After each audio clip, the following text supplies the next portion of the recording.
إلهي بزنته لنكا مران منجدون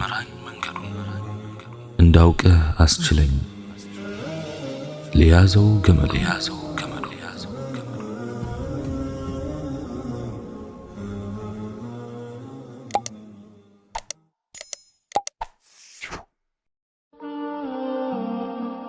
بسم الله. اللهم لك الحمد كما ينبغي لجلال وجهك وعظيم سلطانك، والصلاة والسلام على حبيبنا وشفيعنا رسول الله وعلى آله وصحبه ومواله. رب اشرح لي صدري ويسر لي أمري واحلل عقدة من لساني يفقه قولي. السلام عليكم ورحمة الله وبركاته.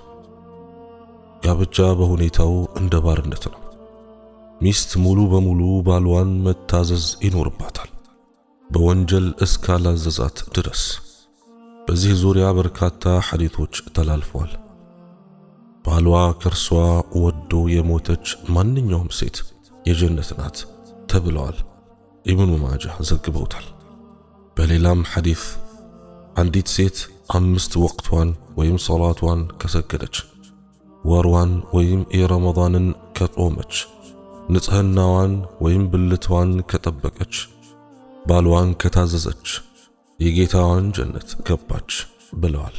ኢብኑ ሒባን ዘግበውታል። በሌላም የነቢያችን ዓለይሂ ሰላቱ ወሰላም ሐዲስ እሳትን እንዳይ ተደረግኩኝ፣ አብዛኛው የገቡት ሴቶች ናቸው። የአላህ መልእክተኛ ሆይ ለምንድን ነው አሏቸው። መራገም ያበዛሉ፣ የባልን ውለታ ይክዳሉ አሉ። ቡኻሪና ሙስሊም ዘግበውታል። በሌላም ሐዲታቸው አንድ ሰው ለሌላ እንዲሰግድ ቢፈቀድ ኑሮ በእርሷ ላይ ካለው ሐቅ ክብደት የተነሳ ሴት ልጅ ለባሏ እንድትሰግድ ባዘዝኩ ነበር ብለዋል ነቢያችን ዓለይሂ ሰላቱ ወሰላም። ትርሚዚና ኢብኑ ሒባን ዘግበውታል። ባል በሚስት ላይ ያለው ሐቅ ብዙ ናቸው። ዋና ዋናዎቹ 2 ናቸው። አንደኛው ክብሯን መጠበቅና መሰተር ሲሆን፣ ሁለተኛው ከሚያስፈልጋት ነገር በላይ ከባሏ ውጪ አለመጠበቅ ነው። ሐራም ከሆነ የሲሳይ ምንጭ መቆጠብ ይኖርበታል። ቀደምት ደጋግ ሴቶች እንዲህ ነበሩ። አንድ ሰው ከቤቱ በሚወጣበት ጊዜ ሚስቱ ወይም ሴት ልጁ አደራህን ከሐራም ነገር ሰርተህ ሲሳያችንን አታምጣብን፣ እኛ በረሃብ ችግር ላይ መታገስ እንችላለን፣ በእሳት ላይ ግን መታገስ አንችልም ትለው ነበር። አንድ ደግ የአላህ ሰው ለጉዞ መውጣት አሰበ። ጎረቤቶቹ ጉዞ መውጣቱን አልወደዱም ነበር። ለሚስቱ ምንም ቀለብ ሳይተውላችሁ እንዴት መንገድ እንዲወጣ ትፈቅጅለታለሽ አሏት። እሷም ካወቅኩት ጊዜ ጀምሮ የማውቀው ሲበላ እንጂ ሲለግስ አይደለም፣ ለኔ የሚለግሰኝ ጌታ አለኝ፣ የሚበላው ቢሄድም የሚለግሰው ሁሌም አለ አለች። አጂብ። ራቢዓ ቢንት እስማኤል አሕመድ ኢብኑ አልሐዋሪ እንዲያገባት ጠየቀችው። ለዒባዳው ትልቅ ትኩረት የሚሰጥ ሰው ነበርና ጥያቄውን አልወደደውም። እኔ የሚያሳስበኝ ሌላ ጉዳይ ነውና ከሴት ጉዳይ የለኝም ማለት።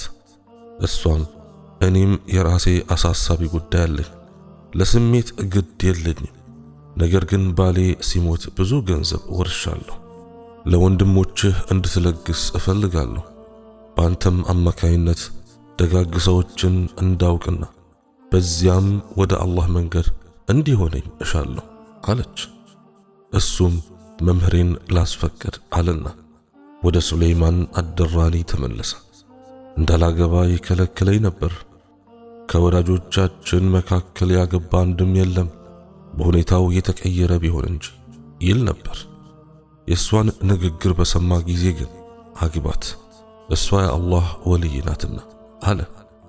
ይህ የእውነተኞቹ የአላህ ባሮች ንግግር ነው። እሱም ሐሳቡን በመቀየር አገባት። ከግዴታዎቹ መካከል በገንዘቡ ቸልተኛ መሆን የለበትም፣ መጠበቅ አለበት፣ ማባከን አይኖርበትም።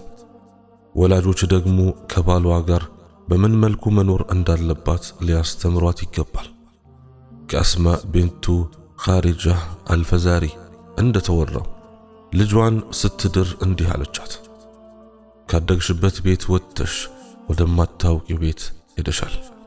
ወደማታውቂው ተጣማሪ ሄደሻል። መሬት ሁኝለት፣ ሰማይ ይሆንልሻል። ፍራሽ ሁኝለት፣ ምሰሶ ይሆንልሻል። ባሪያ ሁኝለት፣ አገልጋይ ይሆንሻል። ችካቴበት ያቀልሻል። አትራቂው ይረሳሻል። ከቀረብሽ ቀረቢው፣ ከቀረበ ራቂው። አፍንጫውን፣ ጆሮውን፣ አይኑን ጠብቂለት። ጥሩ ሽታ እንጂ ካንቺ አያገኝ፣ መልካም ነገር እንጂ ካንቺ አይስማ፣ ጥሩ ነገር እንጂ አይ።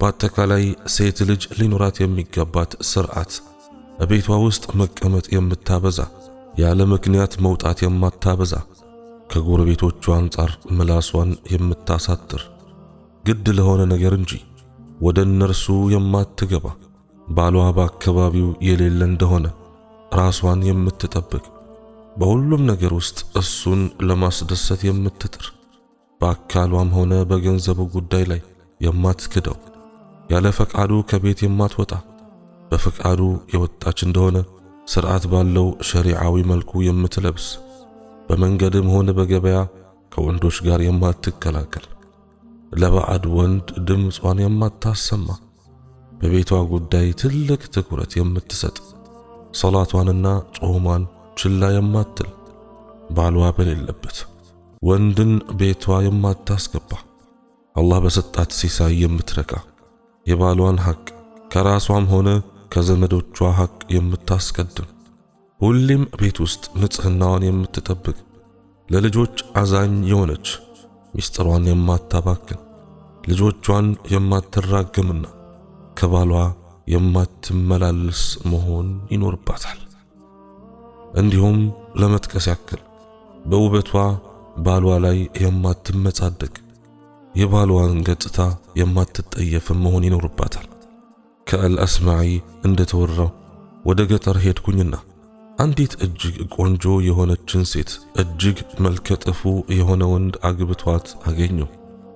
ለሴቲቷም ከዚህ አይነቱ ሰው ጋር ለመኖር እንዴት ውስጥሽ ተቀበለ አልኳት።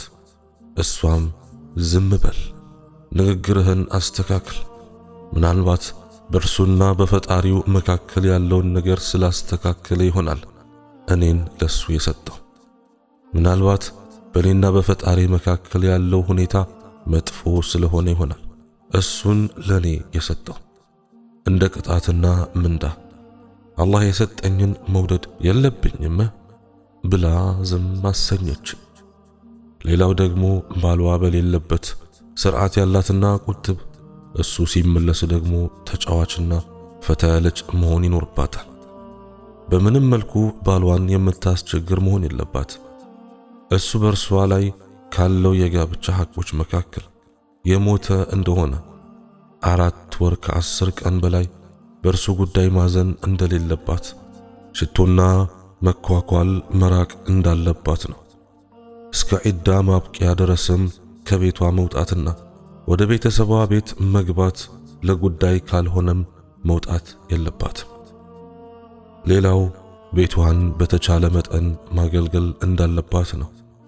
ከአስማ እንደተወራው እንዲህ ብላለች፣ ዙበይር ሲያገባኝ ከፈረሱና ናዲሑ በስተቀር ምንም ሀብት ንብረት አልነበረውም። ፈረሱን እመግብ፣ ውሃ አጠጣ፣ የቴምር ገለባ ተሸክሜ አመጣለት ነበር። ፈረሱን አግዳለሁ፣ እጋግራለሁ፣ ከ3 ማይል ርቀት የቴምር ፍሬ እሸከም ነበር። በኋላ ላይ አቡበክር አገልጋይ እላኩልኝና በፈረሱ ጉዳይ ትረዳኝ ነበር። ነፃ የወጣው ያክልም ይሰማኝ ነበር።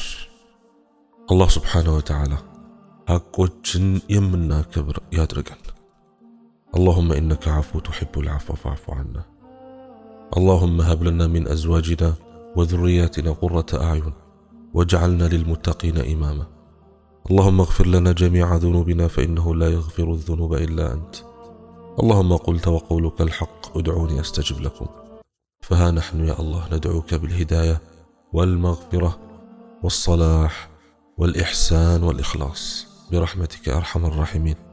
اللهم أنت الرحيم فارحمنا، اللهم أنت الكريم فأكرمنا، اللهم أنت اللطيف فالطف بنا، اللهم أنت الرزاق فارزقنا، يا رحيم يا رحمن يا ودود يا منان. اللهم تقبل صلاتنا تامة، واغفر ذنوبنا عامة، ولا تجعلنا من أهل النار يوم القيامة، واجعلنا من أهل الجنة يا رحمن، وأدخلنا إياها بالسلامة برحمتك يا أرحم الراحمين. اللهم ارحم موتانا وموتى المسلمين. اللهم اجعل قبورنا رياضا من رياض الجنان، ولا تجعلها حفرا من حفر النيران برحمتك يا أرحم الراحمين. اللهم يا رب اجعل جنة الفردوس من نصيبنا يا الله. اللهم لا تعذبنا في النار، اللهم لا تعذبنا في القبر برحمتك يا أرحم الراحمين. سبحانك اللهم وبحمدك، أشهد أن لا إله إلا أنت، أستغفرك وأتوب إليك، وآخر دعوانا أن الحمد لله رب العالمين، والسلام عليكم ورحمة الله وبركاته.